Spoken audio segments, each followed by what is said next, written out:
నమస్కారం అండి. మహాశివపురాణం సృష్టి ప్రారంభం అర్ధనారీశ్వర అవతారం. సృష్టి మొదలవటానికి ముందు ప్రాణి అనేది లేదు, అంతా శూన్యం. ఆ మహాశూన్యంలో ఉన్న మహా తేజమే పరబ్రహ్మం అని బుధులు చెప్పారు. ఆ పరబ్రహ్మమునకు ఆకారం కానీ గుణాలు కానీ ఇష్టాలు కానీ ఏమీ లేవు. అతడు వ్యామోహాలు ఏమీ లేనివాడైన కారణంగా తనకు తానుగా ఒక సాకార రూపం దాల్చాడు. ఆ సాకార రూపుడే పరమేశ్వరుడు. ఇతడినే మహాశివుడు అని ఈశ్వరుడు అని అంటారు.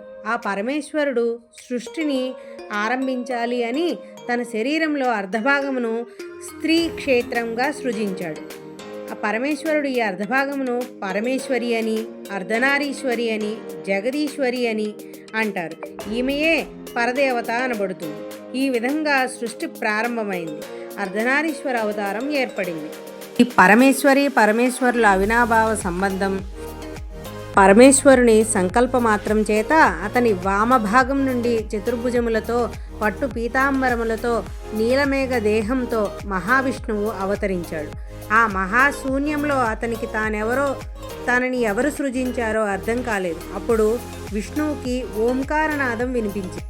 ఓంకారుడై భాసిల్లిన పరమేశ్వరుడిని శబ్దబ్రహ్మం లేదా నాదబ్రహ్మం అంటారు.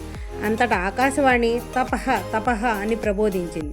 అయితే ఆ మహాశూన్యంలో తపస్సు చేయడానికే అనువైన చోటు కనిపించనందున ఆ చోటు కోసం పరమేశ్వరుడిని ప్రార్థించాడు విష్ణువు. అప్పుడు పరమేశ్వరుడు మహా తేజస్సుగా ప్రత్యక్షమయ్యాడు. ఆ శివ తేజస్సు 5 క్రోసుల పొడవు 5 క్రోసుల వెడల్పు గల సుందర ప్రదేశంగా వెలిసింది. ఆ ప్రదేశ మధ్యభాగం నుండి సంకల్ప మాత్రం చేత ఒక దివ్య నగరం వెలిసింది. ఆ పుణ్యనగరమే కాశీపురం. ఈశ్వరుడు స్వయంగా తన ఆత్మలింగమును కాశీలో ప్రతిష్ఠించాడు. ఆ ఆత్మలింగమును ముక్తేశ్వరుడు అని, ఆ పవిత్ర క్షేత్రాన్ని అవిముక్తం అని కీర్తిస్తారని, కాశీక్షేత్రంలో మరణించిన జీవులు కైవల్యం పొందుతారని వరమిచ్చాడు శివుడు. ముక్తేశ్వరుని దర్శించుకున్న విష్ణువు కాశీక్షేత్రంలో అనేక వేల సంవత్సరాల పాటు తపస్సు చేశాడు.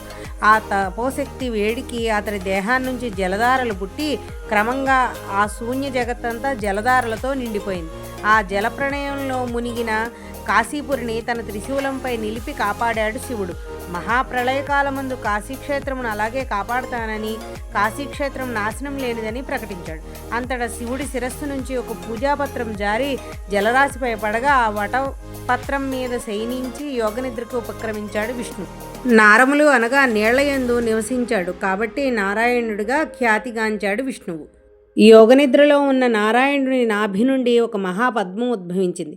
అంతటా పరమేశ్వరుడు తన అర్ధభాగమైన పరమేశ్వరితో చేరి పంచముఖములు, చతుర్భుజాలు, అరుణవర్ణ దేహముతో గర్భమునందు హిరణ్యము శోభిల్లుతున్న బ్రహ్మను సృజించి ఆ మహాపద్మమునందు జారవిడిచాడు. ఆ విధంగా పద్మసంభవుడైన బ్రహ్మ తానెవరో తెలుసుకోవడానికి ఆకాశవాణి వాక్కు అనుసరించి కొన్ని వేల సంవత్సరాల పాటు ఓంకారాన్ని జపిస్తూ తపస్సు చేశాడు. అంతటా సృజ సృజ అని వినిపించింది. ఈ యోగనిద్రలో ఉంటూ ప్రకృతిలోంచి ఉద్భవించిన 24 తత్వములు తన వశం చేసుకున్న విష్ణువు బ్రహ్మ తన నాభికమలం నుండి జన్మించాడు కాబట్టి నువ్వు నాకు పుత్రుడు అవుతావు అని చెప్పాడు. అవిద్యా ప్రభావం చేత బ్రహ్మ దానిని తిరస్కరించాడు. అంతటా ఓంకారనాదం ప్రతిధ్వనిస్తుండగా ఆకారం దక్షిణ దిశ భాగంగా సూర్యతేజంతోనూ, ఉకారం ఉత్తర దిశ భాగంగా ప్రళయాగ్ని తేజంతోనూ, మకారం మధ్య భాగంగా చంద్రతేజంతోనూ ప్రకాశిస్తూ ఓంకారం లింగాకారంలాగా బ్రహ్మాండంగా అవతరించింది. బ్రహ్మాండం నుండి శివాంశ సంభూతుడైన కపిల మహర్షి అవతరించాడు. జగత్తును సృష్టించుటకు బ్రహ్మను, దానిని పోషించి పాలించడానికి విష్ణువును శివుడు సృజించాడని తెలిపి తపస్సుకు పయనమైనాడు కపిల మహర్షి. బ్రహ్మాండమును 2గా విభజించాడు బ్రహ్మ. పైభాగమునందు ఊర్ధ్వలోకాలను, అడుగు భాగమునందు అధోలోకాలను, మధ్యభాగమునందు భూలోకమును నిర్మించడానికి నిశ్చయించాడు. అయితే మధ్యభాగమంతా మహాజలమయమైంది. అప్పుడు నారాయణుడు తన దక్షిణ నేత్రం నుండి 1,000,000 కిరణాలు గల సూర్యుడిని ప్రభవింపజేశాడు. ఆ 1,000,000 సూర్య ప్రభాసాలను జగత్తు భరించలేదని గ్రహించి శివుడు 14 కిరణాలను మాత్రం మిగిల్చి మిగతా 1,000,000 కిరణ తేజాన్ని తన దక్షిణ నేత్రంలో నిలుపుకున్నాడు. చంద్రుని సృష్టించి ఒక వంతు అతనికిచ్చి అతనిని తన వామనేత్రమునందు నిలుపుకున్నాడు శివుడు. ఇక మిగిలిన 12 కిరణాల శక్తిని భరించడానికి శివాంశ సంభూతులైన 12 ఆదిత్యులు ఉద్భవించారు. ద్వాదశాదిత్యుల కిరణాల ప్రభావం చేత బ్రహ్మాండం మధ్యనున్న జలము ఆవిరైపోగా బ్రహ్మ అంతరంగం నుండి అగ్ని, వాయువు, జలము, ఆకాశము, పృథ్వీ అను పంచభూతాత్మలు పుట్టి వాటి కలయికచే అండము మధ్యభాగమునున్న మృత్తిక గట్టిపడి భూలోకంగా అవతరించింది.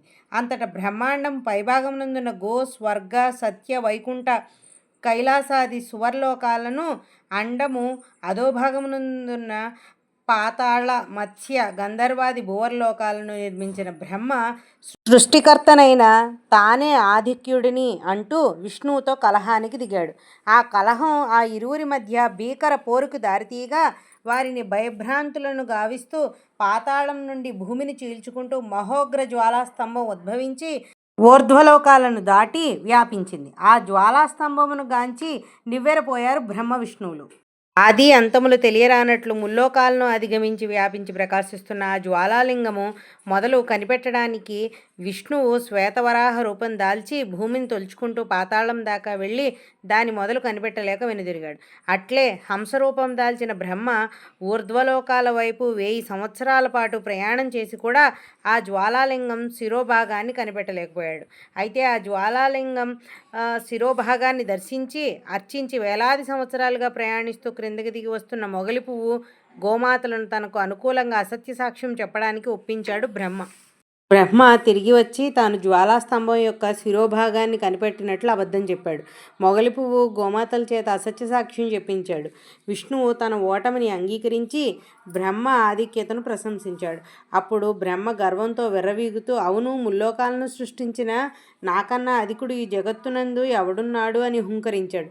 మరుక్షణం, ఓరి అసత్య ప్రలాపి, అధికులలోకెల్లా అధికుడైన విశ్వేశ్వరుని విరాట్ స్వరూపాన్ని చూడరా అని గర్జించింది అశరీరవాణి. ఆ మరుక్షణమే జగత్తంతా వ్యాపించిన జ్వాలాస్తంభం నందు విశ్వవిరాట్ స్వరూపుడై ఆవిర్భవించాడు మహాశివుడు. ఏకామేవ ద్వితీయం బ్రహ్మ, రెండవది అంటూ మరేదీ లేనిది బ్రహ్మం. ఆ బ్రహ్మను నేనే, విశ్వాధిపతి అయిన విశ్వేశ్వరుడిని నేనే అని ప్రకటించాడు శివుడు. అయితే గర్వాంధుడైన బ్రహ్మ, నీకున్నట్లే నాకు 5 ముఖాలున్నాయి, నీకు 2 చేతులుంటే నాకు 4 చేతులున్నాయి, పైగా నేను ఈ జ్వాలాస్తంభ అగ్రభాగాన్ని దర్శించి వచ్చిన ఘనుడిని, నా ముందు నువ్వెంత అని ధిక్కారం చేశాడు. ఓరి అసత్య ప్రలాపి అంటూ హుంకరించాడు శివుడు. ఆ హుంకారం నుండి మహాభీకరుడైన కాలభైరవుడు అవతరించి అసత్యం చెప్పిన బ్రహ్మ 5వ శిరస్సును తన కొనవ్రేలు గోరుతో త్రుంచి విసిరి పారేశాడు. ఆ 5వ శిరస్సు ఎగిరిపడిన ప్రాంతమే బ్రహ్మకపాలం అని పేరు ప్రసిద్ధి పొందింది. శిరస్సును కోల్పోయిన చతుర్ముఖుడు అయిన బ్రహ్మ పశ్చాత్తాపంతో విలపిస్తూ పరమేశ్వరుని పాదాలు ఆశ్రయించాడు.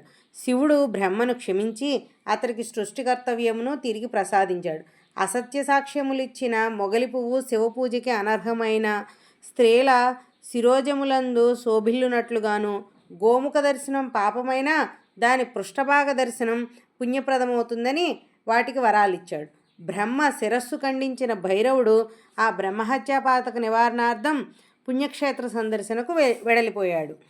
అంతటా బ్రహ్మ విష్ణుల ప్రార్థనను మన్నించిన శివుడు జ్వాలాస్తంభంగా జ్వలిస్తున్న మహాకాలాగ్నిని ఉపసంహరించి దానిని తన ఫాలభాగమునందు త్రినేత్రముగా నిలుపుకొని ఫాలనేత్రుడు, త్రినేత్రుడు అయ్యాడు. అనంతరం శివుడు తన విరాట్ విశ్వరూపాన్ని ఉపసంహరించుకుంటూ అదే చోట అరుణలింగంగా అవతరించాడు. కాశీలో తన ఆత్మలింగాన్ని స్వయంగా ప్రతిష్ఠించిన శివుడు ఈ అరుణాచలం నందు అరుణాచలేశ్వరుడుగా స్వయంభూ లింగరూపుడై వెలిశాడు.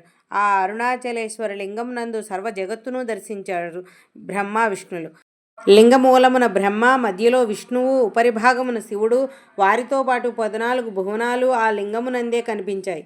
అంతటా శివుడు ఆ లింగమునందే దర్శనమిచ్చి తాను అరుణాచల లింగరూపంగా అవతరించి ఆ మాఘ బహుళ చతుర్దశి అర్ధరాత్రి మహాశివరాత్రి అన్న పేరిట సర్వలోక ప్రసిద్ధమవుతుందని అనుగ్రహించాడు. ఇదండి మహాశివరాత్రి విశేషం. Thanks for watching. Please like, share and subscribe to my channel Janahita Janaki.